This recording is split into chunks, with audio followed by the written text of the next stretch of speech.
ఒక తండ్రి తన చిన్న కొడుకుతో పాటు ఒక పార్కులో కూర్చొని ఉంటాడు. ఆ పార్కులో చెట్టు మీద కాకి అరుస్తూ ఉంటుంది. అప్పుడు ఆ బాబు, నాన్న అది ఏంటి అని అడుగుతాడు. తండ్రి అది కాకి అంటాడు.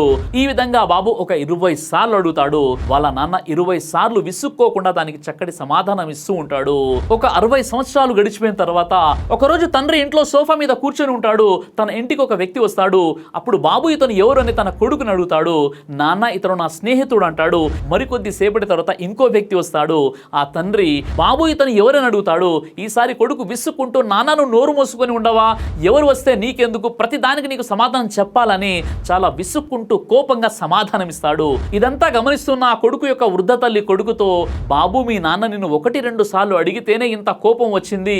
చిన్నప్పుడు నువ్వు ఒకే విషయాన్ని 100 సార్లు అడిగేవాడివి, కానీ ఏ రోజు కూడా మీ నాన్న కోప్పడలేదు, విసుక్కోలేదు.